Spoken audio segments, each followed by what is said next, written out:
बातें करते हम खेतों की और उसके रखवाली की, बाग बगीचा फल फूलों और फसलों की हरियाली की। हम बीजों की बातें करते उत्तम जल संसाधन की, हम तकनीकी बातें करते फसलों के उत्पादन की। हर किसान का सपना सच हो जीवन सुखद बनाने को, गाँव-गाँव के हर आंगन का प्यारा सा ये दर्शन।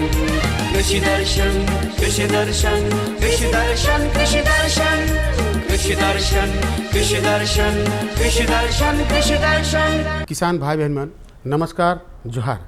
कृषि दर्शन कार्यक्रम में रौरमन के बहुत बहुत स्वागत है और स्वागत रही। किसान भाई बहन मन जानकारी देवे कर आगे रौरमन के सावधान करे के चाहती, बताए के चाहती कि देखो कोरोना एखन खत्म नहीं भेलक, तनी कम हो जा है से ले रौरमन सावधानी बरतू, 2 गज कर दूरी तो बनाए के रखू और साबुन सैनिटाइजर से हाथ के जरूर धोऊ और छुआ मन के ओके मास्क पिंधाओ। ये बात के जरूर ध्यान में रखब ताकि खतरा बढ़े नहीं। तो चलो अपन जानकारी को बढ़ा थी। जानकारी लेवे कर आगे सबसे पहले हमने देखा थी कृषि समाचार। नमस्कार, कृषि समाचार में आपका स्वागत है। मैं हूं अर्चना। आइए देखते हैं आज कृषि समाचार में क्या है खास। निःशुल्क कराएं तालाब के मिट्टी और पानी की जांच और बेहतर मछली उत्पादन करें। समय पर कराएं मवेशियों में टीकाकरण और गंभीर बीमारियों से बचाएं। प्लास्टिक टेट्रा बर्मी बेड द्वारा होता है बेहतर कंपोस्ट निर्माण। मछली पालन के लिए बरसात का समय बेहतर माना जाता है। मत्स्य पालक मछली के बीज तालाब में छोड़ने से पहले तालाबों के मिट्टी और पानी की जांच करा लेना बेहतर होता है। वैसे तो मछुआरों के कल्याणार्थ मत्स्य विभाग झारखंड कई तरह की योजना चलाती है, जिनमें से एक है तालाबों के मिट्टी और पानी की निःशुल्क जांच करना। जिन मछली पालकों के तालाब की मछलियों की बढ़वार समय पर नहीं हो रही है या कोई अन्य समस्या तालाब में है, तो वे इस योजना के तहत पानी और मिट्टी की जांच कराकर समस्या दूर कर सकते हैं और बेहतर मछली उत्पादन कर सकते हैं। बरसात के मौसम में हमारे पाले हुए मवेशियों में कई प्रकार की बीमारियों के लगने की संभावना रहती है। इस मौसम में मवेशियों में गलघोटू, लंगड़ा बुखार इत्यादि रोग प्रमुख तौर पर लगते हैं। यह रोग लग जाने की स्थिति में इलाज में बहुत कठिनाइयां आती हैं। समय पर इलाज नहीं होने से कभी कभी मवेशी की मौत भी हो सकती है। इसलिए बेहतर है कि बीमारी लगने से पूर्व ही मवेशियों को इन रोगों से बचाव का टीका लगवा दें। यदि किसी पशु को यह रोग लगा है तो उसे दूसरे पशुओं से अलग कर दें। पशु गृह में कीटनाशक दवाओं का छिड़काव करें और तुरंत पशु चिकित्सक से संपर्क करें। कृषक बंधुओं, इस समय आप बोदी की फसल लगा सकते हैं। बोदी की बेहतर और गुणवत्तापूर्ण उपज पाने के लिए स्वर्ण हरिता, स्वर्ण सुफला और स्वर्ण श्वेता नामक प्रभेद अच्छी मानी जाती है। बोदी के यह प्रभेद रोग रोधी होते हैं। इन किस्मों की बुआई कर आप निश्चित तौर पर लाभान्वित हो सकते हैं। स्वर्ण हरिता, स्वर्ण सुफला और श्वेता ये नाम है बोदी के उन्नत प्रभेदों के।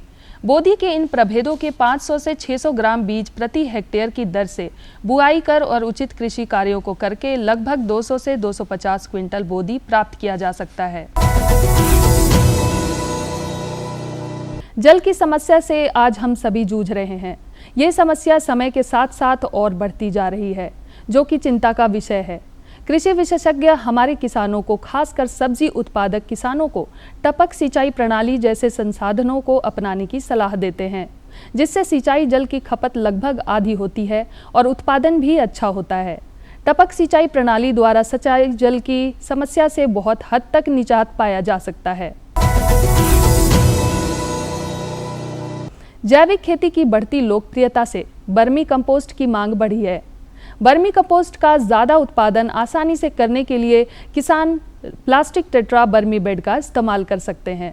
बर्मी कंपोस्ट निर्माण के लिए आमतौर पर पक्के बेड का निर्माण करना पड़ता है, साथ ही उसके ऊपर शेड भी बनाना पड़ता है, जिसमें खर्च तो ज़्यादा लगता ही है, साथ ही उस स्थान का उपयोग दूसरे कार्यों के लिए नहीं किया जा सकता। कम खर्च में उपलब्ध प्लास्टिक से निर्मित हल्के इस उपकरण का नाम है प्लास्टिक टेट्रा बर्मी बेड। इस उपकरण का स्थान परिवर्तन भी किया जा सकता है और इसमें कंपोस्ट की गुणवत्ता भी अच्छी रहती है। और अब एक नजर राज्य के कुछ प्रमुख शहरों के मौसम के मिजाज पर। आज राज्य के कुछ प्रमुख शहरों के तापमान इस प्रकार दर्ज किए गए। रांची अधिकतम 34 डिग्री सेल्सियस, न्यूनतम 20 डिग्री सेल्सियस। देवघर अधिकतम 37 डिग्री सेल्सियस, न्यूनतम 19 डिग्री सेल्सियस। जमशेदपुर अधिकतम 37 डिग्री सेल्सियस, न्यूनतम 22 डिग्री सेल्सियस। मेदिनीनगर अधिकतम 35 डिग्री सेल्सियस, न्यूनतम 20 डिग्री सेल्सियस। धनबाद अधिकतम 37 डिग्री सेल्सियस, न्यूनतम 19 डिग्री सेल्सियस। कृषि समाचार में आज इतना ही। कोरोना संक्रमण पूरी तरह से समाप्त हो, इसलिए कोरोना का टीका अवश्य लें। साथ ही दोनों डोज लेने के बाद टीके का बूस्टर डोज भी लेना जरूरी है। संक्रमण से बचते हुए कार्य करें ताकि कोरोना बीमारी जल्द से जल्द पूरी तरह समाप्त हो सके। अगले अंक में फिर मुलाकात होगी कुछ ताज़ा तरीन खबरों के साथ। तब तक के लिए दीजिए इजाजत। नमस्कार, जोहार। किसान भाई बहन, कृषि समाचार में रोरेमन तकनीक कर बारे में, उपकरण कर बारे में, मौसम कर हाल कर बारे में और कृषि संबंधी नवा जानकारी मिलक। एखन बेरा हो जा है एक छोटा सा विराम के। हम विराम के बाद घुर के आवा थी और रोरेमन के जानकारी देवा थी।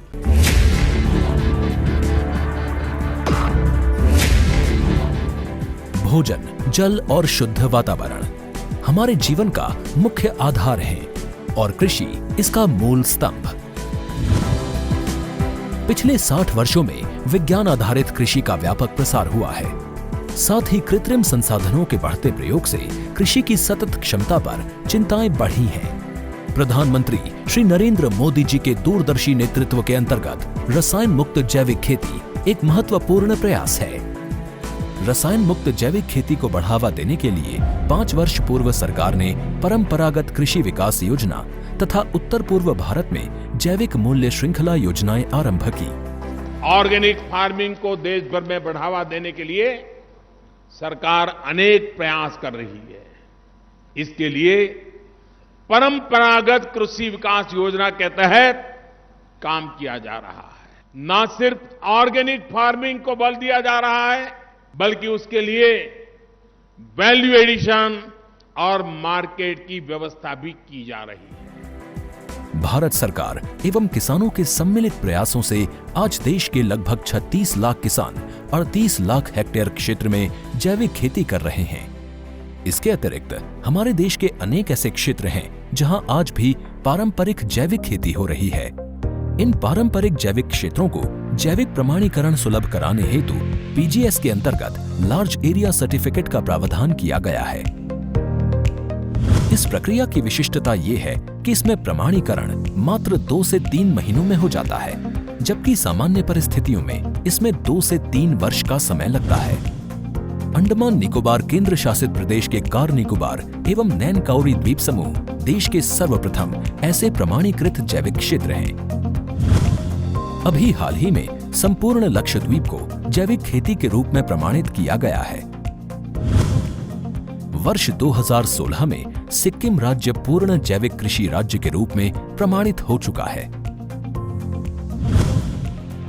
सुदूर उत्तर में हिमालय श्रृंखला के बीच स्थित लद्दाख ने भी पूर्ण जैविक के लक्ष्य की ओर बढ़ना शुरू कर दिया है। जैविक उत्पादों को बाजार सुलभ कराने तथा किसानों की उपभोक्ताओं तक पहुंच बनाने के लिए एक समर्पित जैविक खेती पोर्टल भी बनाया गया है। जैविक खेती पोर्टल के जानकारी मंच और विपणन मंच के माध्यम से किसानों को उच्च गुणवत्ता उत्पादन तथा बाजार उपलब्ध कराया जा रहा है। आशा है देश के सभी राज्य अपने जैविक क्षेत्रों का विस्तार करेंगे और देश में जैविक कृषि क्रांति को मजबूत करने में योगदान देंगे। जैविक उत्पादों की देश और विदेशों में बढ़ती मांग तथा जैविक उत्पादों का बढ़ता बाजार, किसानों की उपभोक्ताओं तक पहुंच तथा जैविक एफपीओ द्वारा जैविक कृषि व्यापार में भागीदारी हमारे किसानों को अपनी आय बढ़ाने का अवसर दे रहा है। पिछले 5 वर्षों में जैविक कृषि उत्पादों का निर्यात दोगुने से अधिक बढ़कर 7,000 करोड़ रुपए से अधिक का हो गया है और इसमें प्रतिवर्ष 20% से अधिक की वृद्धि हो रही है। उम्मीद है पारंपरिक क्षेत्र के किसान भी इस बढ़ते बाजार से लाभान्वित होंगे और जैविक कृषि आंदोलन को आगे बढ़ाएंगे। किसानों की मुस्कान समृद्ध हिंदुस्तान की है पहचान।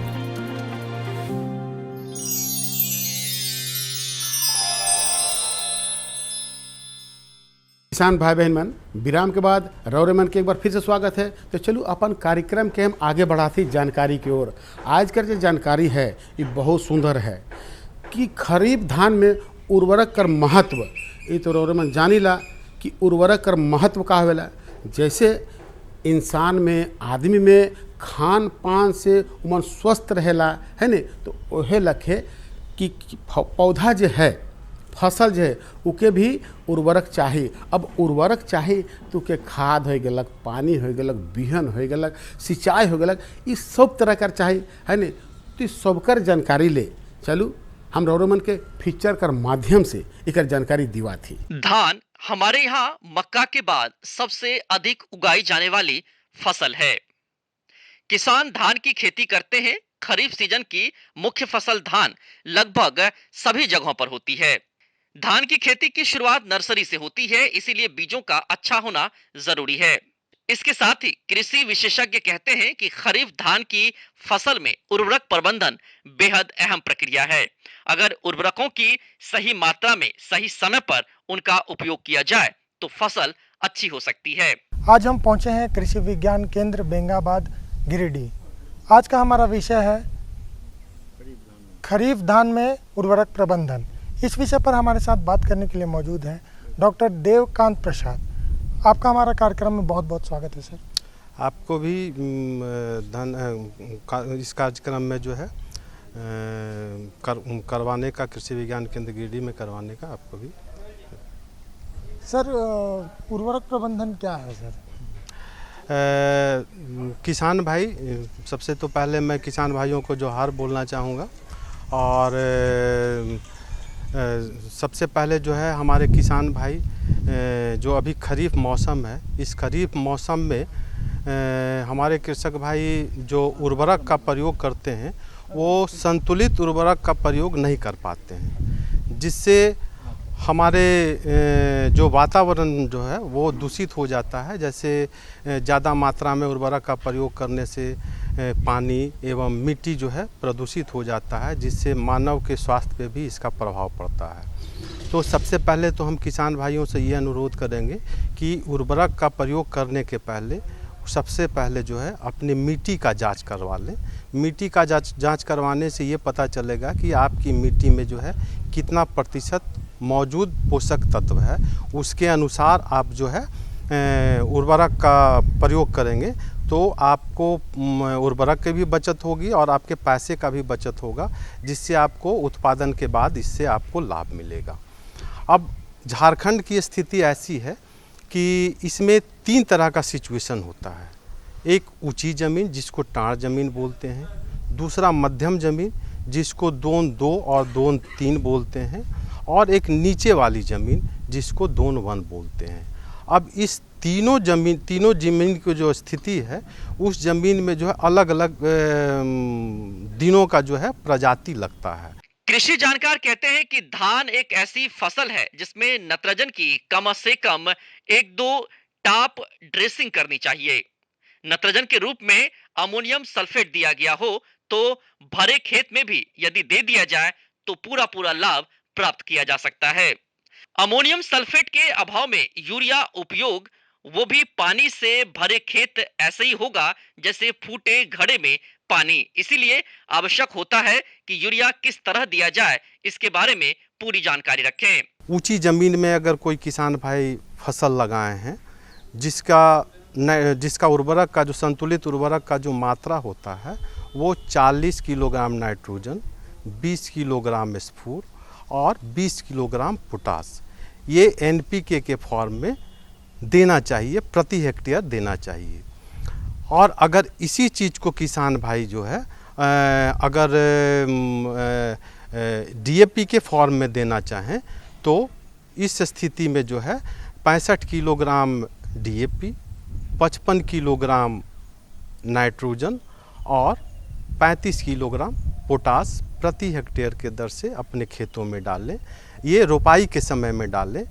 रोपाई के 20 दिनों के बाद जो है खरपतवार निकाल करके और उसके बाद फिर जो है इसमें जो है 27 किलोग्राम उपरिवेशन करें, मतलब खरपतवार निकाल कर और इसका छिड़काव कर दें।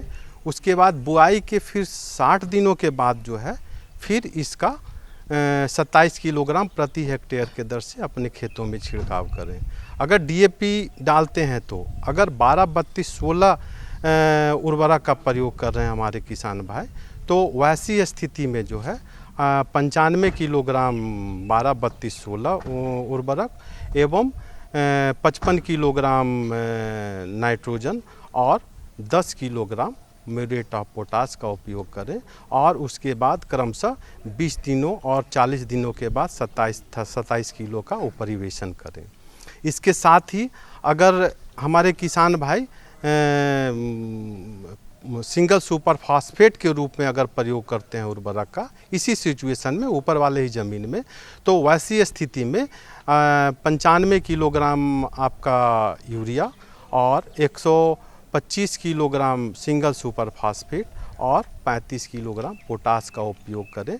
इसके बाद जो है 20 दिनों एवं 40 दिनों के अंतराल पे जो है 33 किलोग्राम उर्वरक का प्रयोग जो है उपरिवेशन के रूप में आप कर सकते हैं। जानकार ये भी कहते हैं कि धान की फसल में जिंक की कमी के लक्ष्य वर्तमान की ही नहीं बल्कि एक सदी की समस्या है, लेकिन उपचार उतना ही सरल है। बुआई के समय यदि जिंक सल्फेट 25 किलो प्रति हेक्टेयर का उपयोग किया जाए तो रोपाई के 40 से 50 दिनों के बाद परिणाम अच्छे मिल सकते हैं। और नीचे वाली ज़मीन में जो है नाइट्रोजन, फास्फोरस और पोटास की मात्रा जो है 120, 60, 40 के हिसाब से प्रति हेक्टेयर के दर से छिड़काव करना चाहिए, जिसमें अगर डीएपी के रूप में अगर आपके पास उर्वरक उपलब्ध है तो आप 130 किलोग्राम डीएपी और 88 किलोग्राम आपका यूरिया और 65 से 66 किलोग्राम म्यूरेट ऑफ पोटास का उपयोग करें और इसके बाद जो है 3 से 4 सप्ताह बाद फिर जो है उपरिवेशन के रूप में, मतलब जैसे 3 से 4 सप्ताह कल्ले निकलने का समय होता है उस समय खरपतवार निकाल करके ही जो है आप यूरिया का छिड़काव करें और उस समय यूरिया का जो छिड़काव करेंगे उसकी मात्रा जो है 65 किलोग्राम प्रति हेक्टेयर के दर से आपको छिड़काव करना है। और इसके साथ ही जो है फिर 5 से 6 से 7 सप्ताह के बाद फिर जो है 65 किलोग्राम उपरिवेशन के रूप में इसका छिड़काव कर करके ज़्यादा उपज प्राप्त कर सकते हैं हमारे किसान भाई। देखो रौरेमन उर्वरक कर बारे में जान के कैसे लागल बेस है नहीं, तो किसान भाई बहन मन चलो अपन कार्यक्रम के और आगे बढ़ा थी दूसर जानकारी की ओर। तो दूसर जानकारी है वो पपीता कर वैज्ञानिक खेती कर बारे में। बहुत किसान भाई बहन मन पपीता कर खेती करना लेकिन सही जानकारी न होए के कारण उमन कर फसल में नुकसान होवेला। अब सही फसल का है कि देखो कि अगर पपीता कर फसल करे के है तो कर बिहन कर चुनाव, उकर खेत कर तैयारी कैसे करे के है, उकर जो खाद है, खान पान है, रख रखाव है, कीटनाशक है या खरपतवार के नियंत्रण है, इस सब कर बारे में जानकारी चाहिए। तो चलो हमारे सीधे जानकारी के लिए चला थी हमारे का जो डॉक्टर साहब हैं उनकरे से जानकारी लेवा थी। आज हम आप पहुँचे हैं भारतीय कृषि अनुसंधान केंद्र पलांडू में और हमारे साथ यहाँ के वैज्ञानिक डॉक्टर महेश कुमार धाकर जी हैं। आइए उनसे हम जानते हैं कि पपीता की वैज्ञानिक खेती किस तरीके से की जाए। सर आपका हमारे कार्यक्रम में बहुत बहुत स्वागत है। नमस्कार। अगर हम पपीता की वैज्ञानिक खेती की बात करते हैं और झारखंड की बात करते हैं तो झारखंड के परिप्रेक्ष्य में पपीता की वैज्ञानिक खेती कितना लाभप्रद होगा किसानों के लिए?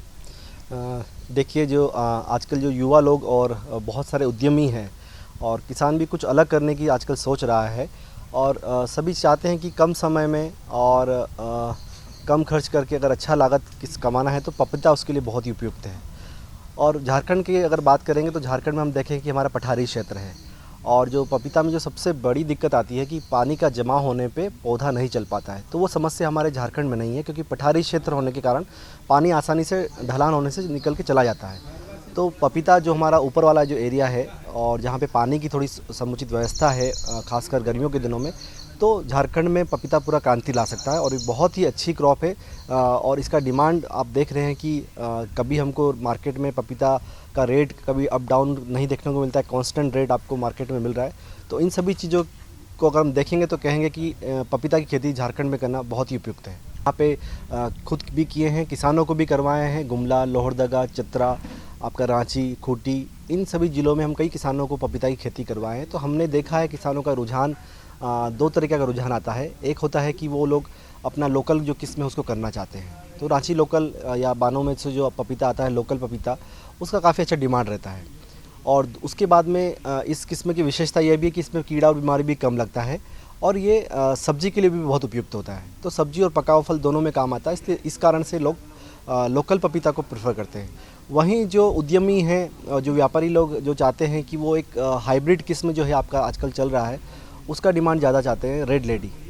इसमें हालांकि इसमें वायरस की प्रॉब्लम रहती है, लेकिन इसको अगर वायरस को मैनेज कर लिया जाए तो ये किस्म बहुत ही अच्छा उत्पादन देती है।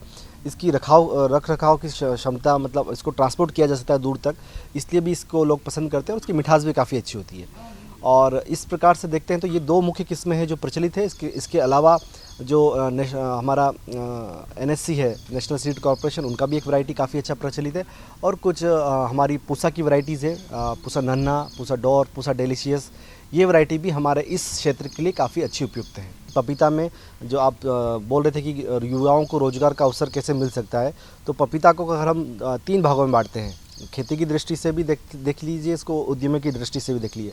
पहला, इसमें व्यवसाय शुरू कर सकते हैं एक पौधशाला बना के। सबको पता है पपीता लगाने से पहले हमको एक पौधशाला बनानी होती है, उसके बाद ही पपीता को ट्रांसप्लांट किया जाता है। दूसरा हो गया पपीता की खेती करके मुनाफा कमाना। अगर आप साइंटिफिक वे से अच्छी तरह से खेती करेंगे तो ये भी एक अच्छा एक क्षेत्र है जहाँ पे किसान लोग या उद्यमी लोग अच्छा मुनाफा और अच्छा इनकम ले सकते हैं।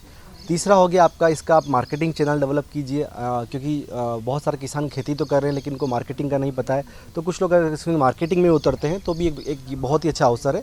और अगर कोई प्रसंस्करण करना चाहता है तो वो भी एक अवसर है। तो अगर शुरुआत हम जैसे बताए हैं, हमको पहले पौधशाला बनानी होती है। पपीता अगर फील्ड में लगाने का समय सबसे उपयुक्त है, अगर जिसके पास पानी की सुविधा है, आप फरवरी मार्च में पपीता लगाना बहुत ही उपयुक्त होता है। फरवरी मार्च अप्रैल तक आप जा सकते हैं, और चूँकि गर्मी में लगा रहे हैं तो पानी बहुत ज़रूरी है। तो आपको पपीता लगाने का समय अगर इस समय लगा रहे हैं आप गर्मी के समय, तो ये समय उपयुक्त है। बारिश के समय लगाना है तो आप जून में पौधा लगा दीजिए, बहुत लेट मत कीजिए, क्योंकि पौधे को बढ़ने के लिए जो गर्मी चाहिए वो कुछ ही महीनों मिल पाएगी। उसके बाद ठंडा का मौसम आता है और ठंड में बहुत ज़्यादा पपीता का ग्रोथ नहीं होता है। तो कुल मिला के फरवरी, मार्च, अप्रैल या आप जून, जुलाई में पौधा लगा सकते हैं। तो जो भी मंथ आप डिसाइड करेंगे उससे कम से कम 2 महीना पहले आपको पौधशाला बना लेनी होगी। पौधशाला में आप बीज को अंकुरित करके लगभग 15 से 20 सेंटीमीटर ऊंचाई का होता है, उसको फील्ड में रोपाई किया जाता है। रोपाई के लिए जहाँ करना है फील्ड में, उसको अच्छी तरह जुताई कर लीजिए और उसमें 2-2 मीटर की दूरी पे 2-2 फीट के गड्ढे खोदना होते हैं। और उसमें अच्छी गोबर की खाद लगभग 20 किलो 25 किलो जितना डालना चाहें, या केचुआ खाद का इस्तेमाल कर सकते 10 से 15 किलो।